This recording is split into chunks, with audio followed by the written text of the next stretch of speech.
मेरे पापा खेलते थे तो वो भी चाहते थे मैं अच्छा खेलूं और मैं भी बहुत खेलना चाहता था। वहाँ पे भी मैं खेलता था तो मेरे जो सीनियर्स थे वो मुझे बोलते थे कि तुम मुंबई में जाओ, वहाँ पे अच्छा प्लेटफॉर्म है। तो मेरे दिमाग में पहले स्टार्टिंग से ही बैठ गया कि मुझे मुंबई से खेलना है और मैं वहाँ पे जाके खेलूँगा चाहे जो हो।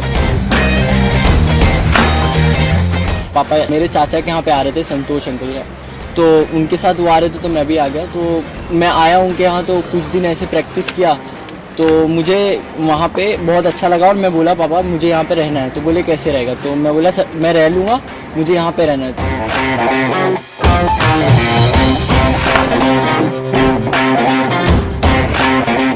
स्टार्टिंग में तो रहने का इशू था बहुत, तो कुछ दिन चाचा के यहाँ पे था पर वहाँ पे इतना हो नहीं पा रहा था कि मैं रहूँ। तो चाचा ने एक डेयरी पे लगाया जहाँ पे कि एक टाइम काम करना था और वहाँ पे रहना और सोना खाना पीना था।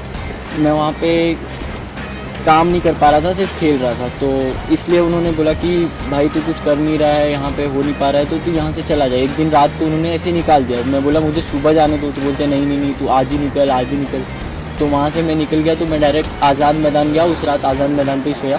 फिर एक पप्पू सर हैं, उन्होंने बहुत हेल्प की। 2-3 महीना मैं उनके घर पे रहा। फिर उन्होंने एक मैच खिलाया जिसमें बोला कि इसमें परफॉर्म करेगा तो तू मुस्लिम यूनाइटेड में एक टेंट है वहाँ पे रह लेगा।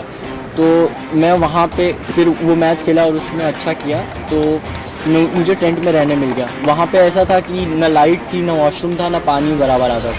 तो बारिश में तो पानी पूरा टेंट के अंदर आता था तो रहने में बहुत प्रॉब्लम थी। ऊपर से खाना भी नहीं मिल पाता था वहाँ पे।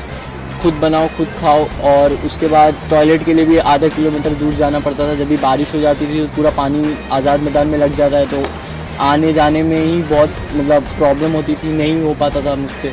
पापा पैसे नहीं भेज पा रहे थे, खाने पीने का नहीं हो रहा था। तो मैं खुद से सोचा कि मैं कुछ काम करूं जिससे पैसे कमा सकूं। तो मैं वहाँ पे पहले तो पानी पूरी बेचता था रात में और उसके बाद जब भी जो बॉल गुम जाता था वो ढूंढ के लाता था तो मुझे पैसा मिलता था, या अंपायरिंग स्कोरिंग कर लिया तो पैसा मिलता था। इससे मैं अपना मैनेज कर लेता था। लेकिन मैं घर पे कुछ नहीं बताता था, नहीं तो वो बोलते घर वापस आ जाओ और मुझे जाना नहीं था, मुझे यहाँ पे खेलना था।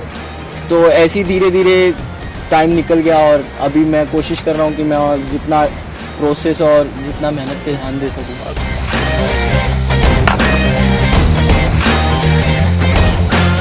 मेरी लाइफ जब बदली जब मैं ज्वाला सर को मिला। मैं एक दिन ऐसी टेंट में वहाँ पे बैटिंग कर रहा था तो उन्होंने मेरी बैटिंग देखी तो बोले ठीक है। तो उनको एक मुन्ना भाई भैया करके हैं, उन्होंने बोला कि भैया यार इसका बहुत ऐसा ऐसा है प्रॉब्लम, कुछ हो नहीं रहा है। तो उन्होंने बोला कि आप इसका देखो। तो मुझे ज्वाला सर जब मिले तो उन्होंने बोला ठीक है तू अभी मेरे घर पे आ। वो दिन था कि मतलब उस टाइम तक मैं बहुत ही अकेला था, कुछ समझ में नहीं आ रहा था क्या करूँ, बहुत परेशान था, कुछ समझ में नहीं आ रहा था, छोटा भी बहुत था।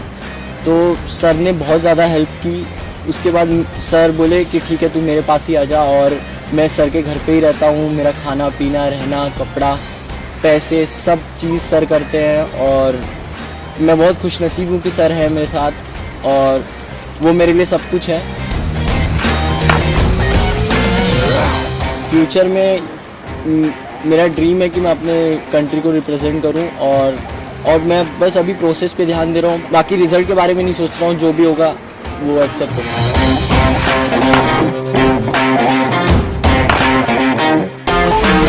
मैं सिर्फ एक ही चीज़ सोचता हूँ कि मैं बॉल देखूँ और बॉल के हिसाब से खेलूँ और बाकी मुझे कुछ ध्यान में नहीं रहता। और जो टीम की रिक्वायरमेंट है, जो सिचुएशन है टीम का, उसके हिसाब से बैटिंग करने की कोशिश करता